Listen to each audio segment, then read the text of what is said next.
Hi folks. Today session about XPath. XPath बहुत important locator है। सबको एक्सपार्ट पता होना चाहिए। अगर आप टेस्टिंग फील्ड में हैं आपको एक्सपार्ट लिखना आना चाहिए। ये इंटरव्यूअर का फेवरेट क्वेश्चन है और ये इसके बहुत हाई चांसेस होते हैं कि आपसे वो एक्सपार्ट लिख पा सकते हैं। ठीक है। और वैसे भी आपको एक्सपार्ट लिखना आना चाहिए। हाँ, ये एक अलग बात है कि मार्केट में बहुत सारे एक्सटेंशन हैं जिनको यूज करके आप डायरेक्टली एक्सपार्ट आइडेंटिफाई कर सकते हो, अपनी वेब एलिमेंट की लोकेशन आइडेंटिफाई कर सकते हो। बट मैं आप लोगों को सजेस्ट करूंगी कि आप इसको सीखो, लिखना सीखो एक्सपार्ट को। तो इससे क्या होगा, आपको एक्चुअली में क्या हो रहा है, कहाँ से कैसे किस चीज को यूज किया जा रहा है, वो चीज आपको अच्छे से समझ में आएगी। ठीक है। सो एक बार समझ लेते हैं। It stand for XML। Okay, so it stand for XML। It is a query language to locate identify node in XML document. इतना तो समझ में ही रहा होगा ये क्या है। ये एक XML पाथ है और एक क्वेरी लैंग्वेज भी है और it gives complete address of a web element. Complete address का क्या मतलब हुआ कि आपका जो HTML पेज होता है ना, या आप इसको डोम बोल लो, तो यहाँ पे बहुत सारे वेब एलिमेंट्स होते हैं, राइट। मैं हमेशा ऐसे ही बना के आप लोग को दिखाती हूँ ताकि आप लोग को अच्छे समझ में आ जाए। सो यहाँ पे बहुत सारे वेब एलिमेंट्स होते हैं, तो इनका ना एड्रेस आपको पता होना चाहिए, राइट। सो एग्जैक्ट एड्रेस आपको पता होना चाहिए, मतलब कि थोड़ा भी आगे पीछे नहीं होना चाहिए, नहीं तो फिर वो आपका एलिमेंट जो है वो आइडेंटिफाई नहीं होगा, राइट। सो कंप्लीट एड्रेस आपको मिलता है एक्सपाथ से। अब एक्सपाथ क्या होता है ना, दो तरीके का होता है, राइट। एक्सपाथ जो है वो दो तरीके का होता है। कौन से दो तरीके का होता है? एक होता है रिलेटिव एक्सपाथ, रिलेटिव एक्सपाथ होता है एक, और एक होता है एब्सोल्यूट एक्सपाथ, एक होता है एब्सोल्यूट एक्सपाथ। ठीक है। सो ये दोनों क्या है, दोनों ही बहुत जरूरी है, बहुत इंपॉर्टेंट है। लेकिन आपको मैं कुछ चीजें बता देती हूँ, अभी हम आगे एब्सोल्यूट भी देखेंगे और रिलेटिव भी देखेंगे। So don't worry about that. मैं बस एक हाई लेवल आप लोग को बता देती हूँ कि एब्सोल्यूट एक्सपार्ट जो होता है ना, कि हमेशा क्या होता है, नोड से स्टार्ट होता है। ठीक है। और लंबा भी होता है, लेंथी होता है नेचर। सो दैट्स वाई हम इसको यूज नहीं करते। ठीक है। अब नोड से स्टार्ट होता है, इसका क्या मतलब है कि इसका मतलब ये है कि जैसे आपका कोई HTML पेज है, राइट। आपका जो HTML पेज है, इसमें क्या होता है, HTML सिंटेक्स जो होते हैं ये HTML होगा, फिर इसके अंदर में आपका बॉडी होगा, राइट। बॉडी के बाद में फॉर एग्जांपल आपका टेबल होगा, टेबल के अंदर फिर आपका TR मान लो, जैसे रो बोलते हैं ना, रो हो जाएगा आपका, फिर इसके अंदर आपका TD हो जाएगा, राइट। सो ये एक चेन है। तो जब एब्सोल्यूट पाथ लिखा जाता है ना, सो ये पूरा नोड से स्टार्ट होता है, मतलब आपको इसका जो पाथ है वो नोड से लिखना पड़ेगा। रिलेटिव पाथ क्या होता है, इन नेचर शॉर्ट होता है और हमें इतना लंबा पाथ लिखने की जरूरत नहीं पड़ती है, वो डायरेक्टली आपको वेब एलिमेंट की लोकेशन बता देता है। दैट्स वाई हम रिलेटिव एक्स पाथ यूज करते हैं। अब इसको थोड़ा सा और डिटेल में जान लेते हैं। सो एब्सोल्यूट एक्स पाथ क्या होता है? Absolute X path begins from the root of the element to be located. जैसे मैंने बताया ना, एकदम नोड से स्टार्ट होता है। एंड सिंबल क्या है इसका, कि सिंगल स्लैश के साथ में ये यूज होता है, सिंगल स्लैश। ठीक है। अब इसका मैंने एक एग्जाम्पल यहाँ पे लिया हुआ, ये वाला, ये जो एग्जाम्पल है ना, ये है एब्सोल्यूट एक्स पाथ का एग्जाम्पल। ये किसका एग्जाम्पल है? एब्सोल्यूट एक्स पाथ का एग्जाम्पल है। सो जैसा आप देख रहे हो, ये देखो मैंने भी आप लोग को बताया ही था कि ये HTML है, पूरा नोड से इसने उठाया। ये जो जिसका पाथ है ना, पूरा नोड से उठाया। ये दोनों सेम वेब एलिमेंट का ही पाथ है। जैसे कि एक web element in the sense, यहाँ पे ये आपका HTML पेज है, यहाँ पे एक वेब एलिमेंट है। सो ये वाला पाथ जो है, ये वाला, ये आपका एब्सोल्यूट पाथ है, और ये वाला जो है वो आपका रिलेटिव पाथ है। ओके। और वेब एलिमेंट यही है, इसी वेब एलिमेंट इनपुट का, ये जो वेब एलिमेंट है ना, इनपुट टाइप टैग नेम, इसी का ही दोनों पाथ है। लेकिन आप ये देखो कि एब्सोल्यूट पाथ कितना लंबा है, राइट, कितना लंबा है, और जो आपका रिलेटिव पाथ है कितना शॉर्ट में है। अब एक चीज मैं आप लोग को बता देती हूँ कि इसका ड्रॉबैक क्या, अगर आपने एब्सोल्यूट पाथ यूज किया, सो बीच में कभी भी इन फ्यूचर अगर मान लो कोई नई चीज आई या कुछ ऐड करना रहा, तो फिर ये पोजीशन चेंज होगी ऑब्वियसली। जैसे div1 करके लिखा हुआ है, इसी पोजीशन चेंज हो जाएगी।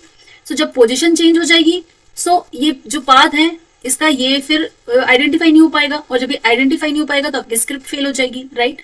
इसलिए भी हम एब्सोल्यूट पाथ को यूज नहीं करते हैं, क्योंकि अगर फ्यूचर चेंजेस में कभी भी, क्योंकि वो कभी कोई चीज कांस्टेंट नहीं रहती है, राइट, हमेशा कुछ ना कुछ न्यू चेंजेस आते रहते हैं, पोजीशन चेंज होती रहती है वेब एलिमेंट की। सो इस तरीके से अगर हुआ तो हमारा एब्सोल्यूट पाथ जो है वो वर्क नहीं करेगा, राइट।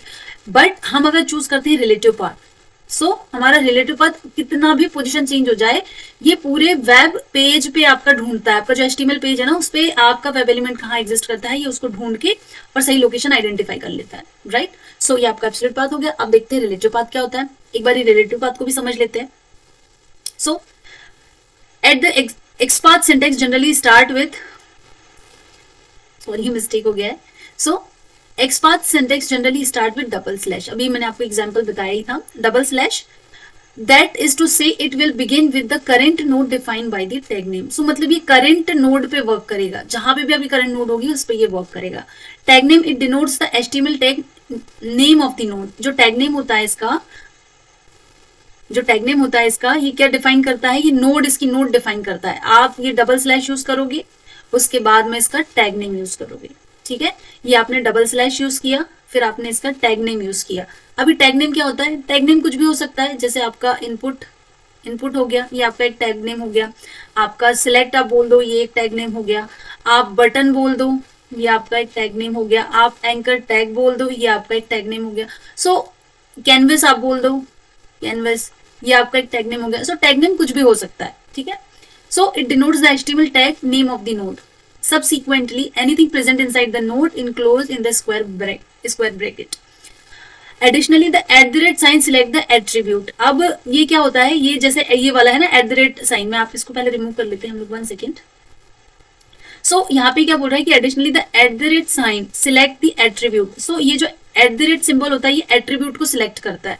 अब आपका एट्रीब्यूट क्या हो सकता है, आपका एट्रीब्यूट हो सकता है, मान लो टेक्स्ट, टाइप हो सकता है, नेम हो सकता है, आईडी हो सकता है, ये आपके क्या हो सकते हैं, ये एट्रीब्यूट हो सकते हैं, ओके। अब the attribute name is the name of the attribute of the node and the value of attribute मतलब कि ये वाली, ठीक है, ये वाला value of attribute denote the attribute value from the node.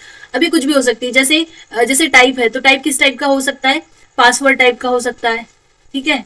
आपका टेक्स्ट टाइप का हो सकता है, आपका रेडियो टाइप का हो सकता है। सो ये जो है एट्रीब्यूट वैल्यू, ये कुछ भी हो सकती है। आईडी कुछ भी हो सकता है, आईडी की वैल्यू कुछ भी हो सकती है, जैसे गायत्री भी हो सकती है आईडी की वैल्यू, राइट, ओके।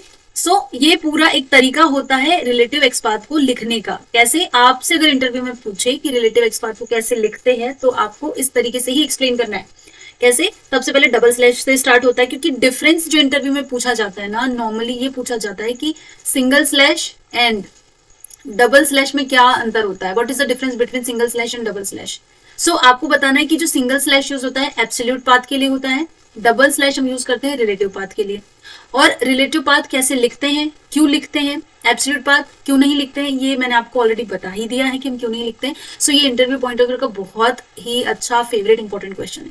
सो डबल स्लैश के साथ में हम क्या करते हैं, टैग नेम यूज करते हैं।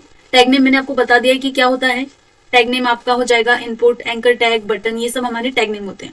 फिर आपको बताना है एट्रीब्यूट नेम, फिर आपको बताना है एट्रीब्यूट वैल्यू। सो ये एक स्टैंडर्ड फॉर्मेट होता है रिलेटिव एक्सपाथ लिखने का, और भी तरीके हैं वो हम आगे देखेंगे, okay. So difference ways and method for writing XPath. So देखो, एक होता है एब्सोल्यूट एक्सपाथ, हमने अभी देख लिया। एक होता है रिलेटिव एक्सपाथ, ये मैं आपको, जैसे मैंने आपको बताया ना, आप चाहे तो मैं प्रैक्टिकल भी बता दूंगी आपको। और रिलेटिव एक्सपाथ तो ऑब्वियसली हम देखने ही वाले हैं, इसी पे ही हम पूरा काम करने वाले हैं। Single attribute, multi attribute and और contains start with text, position and last, okay. So ये सारे जितने भी फंक्शंस है, इन फंक्शंस को यूज करके हम अपना एक्सपाथ जो है रिलेटिव एक्सपाथ वो लिखने वाले हैं। अब मैंने एक बार और अच्छे से बता दिया। सो कि relative XPath begins from the element of the located in node start with double slash, और इसका सिंटेक्स भी मैंने यहाँ पे दे दिया, ओके। नाउ अब हम देखते हैं कि एक्सपाथ यूजिंग सिंगल एट्रीब्यूट, ठीक है, एक्सपाथ यूजिंग सिंगल एट्रीब्यूट हम कैसे लिखेंगे। सो गाइज, इसमें मैं पहले 2-3 चीजें एक्सप्लेन कर देती हूँ आपको। जैसे कि यहाँ पे ना देखो, ये लिखा है HTML टैग, ये मैंने आपको भी बताया HTML टैग क्या होता है। Attribute name and attribute value, ये स्टार्ट हुआ है डबल स्लैश से। अभी इसके नीचे एक और लिखा हुआ है जो स्टार्ट हुआ है एस्ट्रेक्ट से, ओके। ये आपके स्टार से स्टार्ट हुआ है। So what is the difference between ये दोनों की क्या है। सो ये वाला, इसका लिमिटेशन होगा हमेशा HTML टैग तक। जो भी आपने टैग दिया है ये हमेशा, जैसे आपका टैग फॉर एग्जांपल इनपुट आपने दिया, सो ये हमेशा कहाँ से स्टार्ट होगा या किसको फाइंड आउट करेगा, ये इनपुट को ढूंढेगा, राइट। बट अगर आप इस पे पाथ देते हो, इस तरीके से आप पाथ लिखते हो, तो ये फिर आपका पूरा जो HTML पेज है उसमें आइडेंटिफाई करेगा। सो समटाइम्स आप इस पाथ को नहीं लिख पाते हो क्योंकि बहुत सारे एलिमेंट्स मिल जाते हैं, और हमें हमेशा आपको यूनिक वैल्यू चाहिए होती है, यूनिक एड्रेस चाहिए होता है, ठीक है। और कभी कभी इसको भी हम यूज करते हैं। सो मैं आपको दोनों तरीके बता दूंगी। तो एक्सपाथ यूजिंग सिंगल एट्रीब्यूट देखने वाले हैं हम, एक्सपाथ यूजिंग मल्टी एट्रीब्यूट। अब मल्टी एट्रीब्यूट मैं आपको समझा देती हूँ, फिर इसके बाद ही हम प्रैक्टिकल पे चलते हैं। सो मल्टी एट्रीब्यूट मतलब ये देखो, ये पूरा क्या है, ये सिंगल एट्रीब्यूट है, इसको अच्छे से समझना, ये पूरा क्या सिंगल एट्रीब्यूट है। 1 सेकेंड, मैं इसको कर देती हूँ पहले डिलीट। ओके, सो ये पूरा क्या है हमारा, ये पूरा हमारा सिंगल एट्रीब्यूट है। अब मल्टी एट्रीब्यूट मतलब आप मल्टीपल कंडीशंस लगा रहे हो, ठीक है। तो आपने जैसे यहाँ पे लिखा सिंगल एट्रीब्यूट, आपके पास में अगर आपको मान लो इस एड्रेस से आपको दो क्या बोलते हैं, दो लोकेशंस मिल रही हैं, तो आप क्या करोगे, एक और कंडीशन लगा दोगे, ठीक है। जब आप दूसरी कंडीशन लगाओगे तो फिर उसके बाद में आपको एक एलिमेंट की पर्टिकुलर एग्जैक्ट लोकेशन मिल जाएगी। सो इसलिए कभी कभी हमें मल्टीपल एट्रीब्यूट का भी यूज करना पड़ता है। जैसे कि यहाँ पे लिखा है HTML टैग एट्रीब्यूट नेम, मैंने 1 and 2 करके डिफाइन कर दिया ताकि ज्यादा क्लियर हो सके, ठीक है। सो एट्रीब्यूट 1 नेम, एट्रीब्यूट वैल्यू, एक दूसरा मैंने एट्रीब्यूट यहाँ पे और ले लिया और उसकी वैल्यू ले ली, ठीक है। और फिर सेम ये आपको मैंने भी बता ही दिया कि कैसे यूज करते हैं, तो सेम यही है, ठीक है। अब चलो इसका हम प्रैक्टिकल देख लेते हैं। सो गाइज हम क्या अभी हम देखने वाले हैं प्रैक्टिकल कि कैसे हम XPath को आइडेंटिफाई करते हैं। ओके, सो हमें क्या देखना है, सबसे पहले हमें देखना है सिंगल एट्रीब्यूट वाला, ठीक है। सिंगल एट्रीब्यूट वाला देखना है हमें। सो हम क्या करेंगे, इसके लिए हम जाएंगे वेबसाइट पे। वेबसाइट के लिए मैंने यहाँ पे चूज करी है पारा बैंक वेबसाइट है। अब हम करते हैं राइट क्लिक, इंस्पेक्ट पे जाते हैं, ठीक है। इंस्पेक्ट पे गए और यहाँ पे हम इंस्पेक्ट करते हैं हमारे यूजर नेम को, ठीक है। सो जैसे हमने यहाँ पे क्लिक किया, हमें देखो मिला यहाँ पे इनपुट मिला, फिर मिला type, text, class, input and name, user name. So हमें टैग नेम मिल गया है और एट्रीब्यूट नेम मिल गया है। सो चलो हम अपना XPath ड्रॉ करते हैं। सो हमने इसको ड्रॉ करने के लिए क्या किया, कंट्रोल F प्रेस किया, सो जिससे फाइंडर ओपन हो गया। डबल स्लैश किया क्योंकि हम लिख रहे हैं रिलेटिव XPath, उसके लिए हमें डबल स्लैश यूज करना है। और फिर उसके बाद में हमें क्या देना है, हमें लिखना है टैग नेम। हमारा टैग नेम क्या था, इनपुट टैग नेम था, ये मैंने आपको एक्सप्लेन किया था, राइट। सो इनपुट आपने लिखा। अब देखो अभी जैसे हमने इनपुट लिखा ना, हमको 3 मैचेस मिल गए, ठीक है। 3 मैचेस मिल गए, लेकिन हमें तो एक ही मैच चाहिए, हमें यूनिक मैच चाहिए, एक नहीं, हमें यूनिक मैच चाहिए, ठीक है। सो उसके लिए मैं क्या करूंगी, ये एक फॉर्मेट है, इसको आप कुछ नहीं कर सकते, आपको ऐसे ही रखना है, इसको रट लो, ठीक है।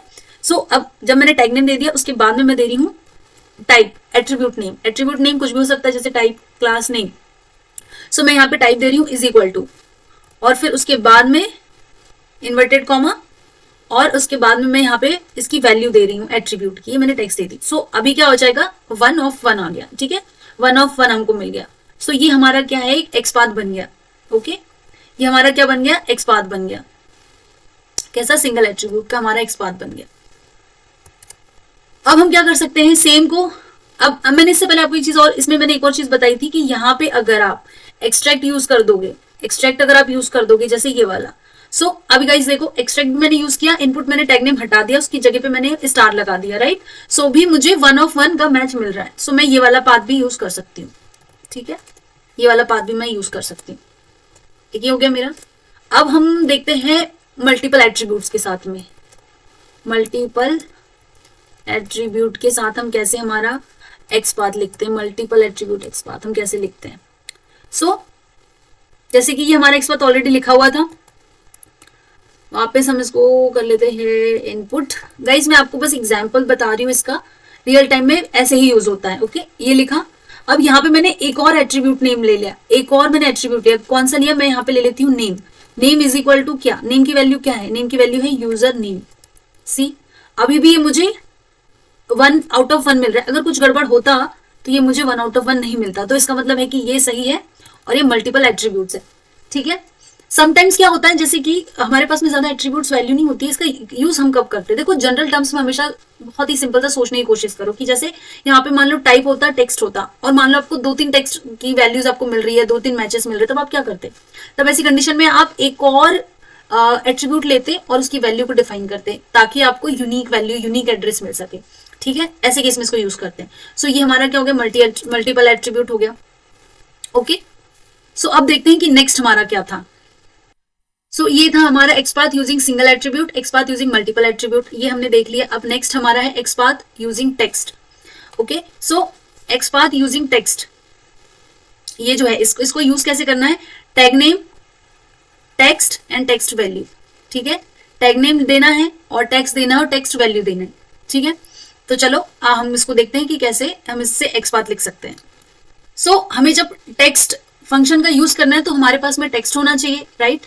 सो हम आते हैं यहाँ पे और इंस्पेक्ट करते हैं यूजर नेम को। सो गाइज यहाँ पे एक चीज नोटिस करो आप कि आपको यहाँ पे एट्रीब्यूट नेम मिलेगा, टैग नेम मिलेगा, पर कहीं पर भी आपको टेक्स्ट नहीं मिलेगा। सो जहां पर भी टेक्स्ट हो आपको वो वाला वेब एलिमेंट को आइडेंटिफाई करना है, ठीक है। सो फॉरगेट लॉगिन ये लिखा हुआ जैसे। सो ये क्या है, ये एक लिंक है। अब लिंक का है, टैग नेम क्या हुआ, एंकर टैग हुआ ए, ये हमने लिखा, ठीक है। अब यहाँ पे हमें लिखना है टेक्स्ट, ये फॉर्मेट जो है वो एज इट इज ही रहेगा। सो हम यहाँ पे लिखते हैं टेक्स्ट, लिखा हमने, इज इक्वल टू, अब यहाँ पे टेक्स्ट की वैल्यू क्या है, जो हमारा ये था इसकी वैल्यू क्या है, ये है, ठीक है। सो करते हैं paste here, okay guys. So see here, text का यूज हमने कैसे किया, यहाँ पे हमने टेक्स्ट फंक्शन यूज किया, इज इक्वल टू में उसकी वैल्यू दी है, राइट, ये जो वैल्यू थी। सो इस तरीके से हम टेक्स्ट फंक्शन का यूज करके भी अपना XPath लिख सकते हैं। सो मैं यहाँ पे लिख देती हूँ, क्या लिखती हूँ मैं यहाँ पे, 1 second, using text function, okay, using text function. अब हम नेक्स्ट देखते हैं कि हमारा नेक्स्ट क्या है। सो गाइज हमारा नेक्स्ट है यूजिंग कंटेन्स। अब देखो, contains method help in locate the UI element using partial text, ठीक है। सो कंटेन्स का बेसिकली हम कब यूज करते हैं, जब हमारा जो पाथ है वो फिक्स्ड नहीं होता है, समटाइम्स उसकी वैल्यूज चेंज होती रहती है, डायनेमिक होती रहती है। सो उस सिचुएशन में हम कंटेन्स का यूज करते हैं। अब इसका टैग क्या है, HTML टैग है। देखो यहां से समझने की कोशिश करना, HTML टैग, फिर लिखा है कंटेन्स, फिर लिखा है एट्रीब्यूट नेम और एट्रीब्यूट वैल्यू, ओके। एक ये तरीका है। दूसरा तरीका ये वाला है जो मैंने आपको बताया था, ये पूरे आपके HTML पेज पे ढूंढेगा, ठीक है। So contains, attribute name, attribute value. और एक थर्ड है जो कि अभी हमने टेक्स्ट लिखा था, so text value of text, ठीक है। HTML tag, contains, text, value of text. So चलो इसको हम लिख के देखते हैं, ये XPath हम इसके थ्रू कैसे लिखते हैं। सो हमने देखो अभी हमने बनाया था ये वाला हमारा XPath। अब यहाँ पे हम क्या करते हैं, यहाँ पे हम इसको कर देते हैं कंटेन्स, ठीक है। इसको हम लिखते हैं कंटेन्स,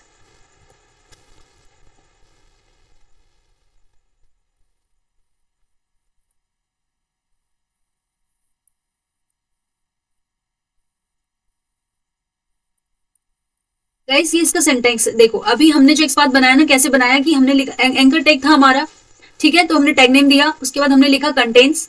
कंटेन्स लिखने के बाद हमने दिया टेक्स्ट, जो मैंने आपको भी दिखाया था कि टेक्स्ट वाला कैसे बनाते हैं। सो टेक्स्ट फंक्शन हमने यूज किया और टेक्स्ट फंक्शन की हमने यहाँ पे वैल्यू लिख दी। सो 1 आउट ऑफ 1 मैच हमारा हो गया। एक ये तरीका है लिखने का, इसको हम ऐसे कर लेते हैं, यूजिंग कंटेन्स, ठीक है, यूजिंग कंटेन फंक्शन। सो ये हमने यहाँ पे लिख लिया, एक ये तरीका हो गया। एक हमारा तरीका क्या है, सेम जैसे कि यहाँ पे एंकर टैग है, कंटेन्स है, यहाँ पे हम एट्रीब्यूट नेम देंगे एंड एट्रीब्यूट वैल्यू देंगे। अभी मैं आप लोगों को वो भी दिखाती हूँ, जैसे कि यहाँ पे आए, हम यहाँ पे आएंगे, राइट, हम कहाँ पे चले गए, यूजर नेम पे चले गए, ठीक है। यूजर नेम में कंटेन्स, यहाँ पे हम क्या डाल देंगे, हमारा एट्रीब्यूट नेम। एट्रीब्यूट नेम क्या है हमारा, हमारा एट्रीब्यूट नेम है, 1 सेकेंड मैं इसको पहले पूरा रिमूव कर लेती हूँ। So this is contains and then attribute name. What is attribute name? Type and then what is the value of this? Text. Okay.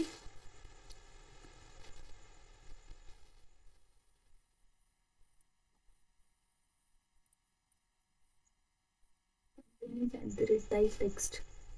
1 second. Let me recheck it.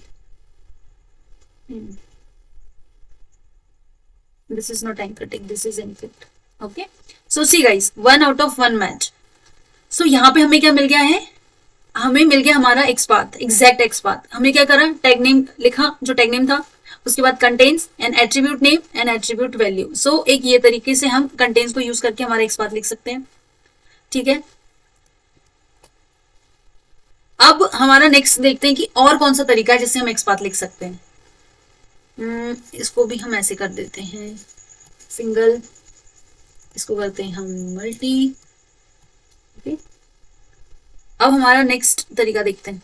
So guys हमारा एक अगला तरीका है XPath using start with. अब इसको ऐसे समझो कि ये यूज क्यों होता है। सबसे पहले समझने वाली बात यह है कि स्टार्ट विद जो है ये यूज क्यों होता है। सो यहाँ पे मैंने एक एग्जाम्पल लिखा है कि देखो कोई जैसे कोई वैल्यू है, राइट, किसी कोई एट्रीब्यूट की वैल्यू है, वो क्या हो रही है, एट्रीब्यूट की वैल्यू जो स्टार्टिंग की वैल्यू है ना वो तो स्टैटिक है, कांस्टेंट है, ये जैसे सेशन है, सेशन कांस्टेंट है, लेकिन आप नोटिस करोगे कि जो बाद की वैल्यू 1 2 3 4, पहले है 1 2 3, फिर है 1 2 3 4, और मे बी नेक्स्ट टाइम ये हो जाए सेशन 1 2 3 4 5, सो बाद की जो वैल्यू है ये चेंज हो रही है। सो ऐसे केस में क्या होता है, एक्सपाथ लिखना थोड़ा डिफिकल्ट होता है, उसके लिए हम यूज करते हैं स्टार्ट विद। ओके, सो जब हम स्टार्ट विद यूज करते हैं सो हम इसमें पार्शियल वैल्यू देते हैं, मतलब हम सिर्फ ऐसी वैल्यू देंगे जो स्टार्ट विद हो, मतलब कांस्टेंट हो, आगे की जो वैल्यू है स्टार्टिंग वैल्यू कांस्टेंट हो। सो इसका जो सिंटेक्स है वो है एचटीएमएल टैग स्टार्ट विद। अब बिल्कुल ये कंटेंट्स की तरह ही है, स्टार्ट विद की जगह पे पहले क्या था, कंटेंट्स था, राइट। ये बिल्कुल कंटेंट्स की तरह ही है, start with attribute name attribute value same है। सो मैं आपको सेम ही एग्जाम्पल से इसको समझाती हूँ, सेम एग्जाम्पल्स मैं आपको समझाने की कोशिश करती हूँ कि कैसे हम इसको लिख सकते हैं। ओके, सो गाइज ये वाला हमारा कंटेंट्स था, अब हम यहाँ पे क्या कर देंगे, स्टार्ट विद कर देंगे, बस और कुछ नहीं, हमारा सेम ही रहेगा, इस स्टार्ट हाइफन विद, ये देखो। सो अब इसको ऐसे समझने की कोशिश करो कि मैं आपको ना बहुत ही, देखो मैं आपको बहुत कॉम्प्लिकेटेड तरीके से नहीं चाह रही हूँ कि आप समझो, बहुत ही सिंपल तरीके से समझो कैसे हम लिंक बना रहे हैं, ठीक है। सो अब कभी जैसे कि टाइप है, अब टेक्स्ट अभी तो ये कांस्टेंट है, राइट। हो सकता है कि आपको कुछ ऐसा आप किसी ऐसी वेबसाइट को ऑटोमेट करो जहां पे ये टेक्स्ट की वैल्यू ऐसे हो जाएगी, टेक्स्ट 1 2 3, टेक्स्ट 1 2 3 4, फिर आ जाए टेक्स्ट 1 2 3 4 5, या चेंज होती रही वैल्यू, राइट। सो ऐसे केस में आप क्या करोगे, आप ऐसे डायरेक्टली तो वैल्यू नहीं डाल सकते, तो आप क्या करोगे, स्टार्ट विद यूज करोगे। सो सी हियर, टैग नेम लिखा हमने, स्टार्ट विद लिखा, एट्रीब्यूट नेम लिखा और उसकी वैल्यू दे दी जो इनिशियली वैल्यू थी, राइट। सो ये हमारा क्या हो जाएगा, ये हमारा हो जाएगा स्टार्ट विद के साथ में कैसे हमने हमारा एक्सपाथ लिखा है। ओके, सो इसको हम यहाँ पे लिख लेते हैं, start hyphen with. I hope guys आप लोगों को समझ में आ रहा होगा। अगर आप लोगों ने अभी तक मेरे चैनल को सब्सक्राइब नहीं किया है तो प्लीज मेरे चैनल को सब्सक्राइब कर लें टू सपोर्ट मी। अब देखते हैं नेक्स्ट क्या है। सो हमने अभी देखा था स्टार्ट विद, अब हम देखते हैं XPath using position function and XPath using last. So position और लास्ट ये क्या है, देखो अब आप ये ना इसको ऐसे समझो कि जैसे पहले मैं इसका सिंटेक्स आप लोगों को बताती हूँ, फिर मैं समझाती हूँ कि कैसे यूज होता है। सो सिंटेक्स इसका सिंपल सा है, टैग नेम यूज करेंगे, एट्रीब्यूट नेम करेंगे, एट्रीब्यूट वैल्यू करेंगे और पोजीशन हम लोग डिफाइन करेंगे। अब आप इसको ऐसे समझो जैसे आपकी कोई टेबल है, मतलब आपका सबसे पहले तो आपका ये पूरा क्या हो जाएगा, एचटीएमएल पेज हो जाएगा, राइट। ये आपका एचटीएमएल पेज है, इस एचटीएमएल पेज पे कोई आपकी वेब टेबल है ना, ये टेबल है। अब इस टेबल में क्या है, मल्टीपल चेक बॉक्सेस हैं जैसे, ठीक है। सो आपके पास बहुत सारे चेक बॉक्स हो सकते हैं, सो आप 1 बाय 1 आपको ना फॉर एग्जांपल इस पे क्लिक करना है, इस पे क्लिक करना है, तो आप कैसे करोगे, आप तभी क्लिक कर पाओगे ना जब आपको एग्जैक्ट इसकी लोकेशन पता होगी। ऐसे तो नहीं कि आप हर कहीं क्लिक कर दोगे, राइट। तो एग्जैक्ट लोकेशन आपको कैसे पता होगी, तो वो लोकेशन आइडेंटिफाई आप कर सकते हो पोजीशन के बेस पे, किसकी पोजीशन कहाँ पे एग्जिस्ट करती है। और लास्ट का यूज क्या होता है, लास्ट का यूज मतलब होता है कि आप लास्ट वाली पोजीशन को आइडेंटिफाई कर लो, सो वो लास्ट हो गया, नेम से ही डिफाइन हो रहा है, ज्यादा दिक्कत ही नहीं है, सोचने का कोई काम ही नहीं है। सो सिंटेक्स देख लेते हैं, टैग नेम एट्रीब्यूट वैल्यू और लास्ट, दैट्स इट, ठीक है। तो चलो इसको प्रैक्टिकल देखते हैं। सो गाइज इसके लिए मैंने एक दूसरी वेबसाइट ली है, आप लोगों को बहुत अच्छे से क्लियर तरीके से समझाने के लिए मैंने वेबसाइट ली है, पता नहीं कौन सी वेबसाइट थी, इसमें मुझे मिल गया। सो इसमें एक वेब टेबल है, ठीक है, ये वेब टेबल है आपकी।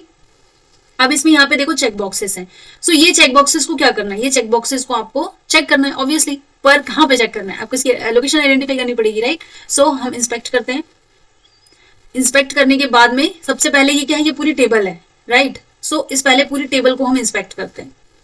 सो इसमें क्या लिखा हुआ है, टेबल, ये देखो 1 सेकेंड, कहाँ है,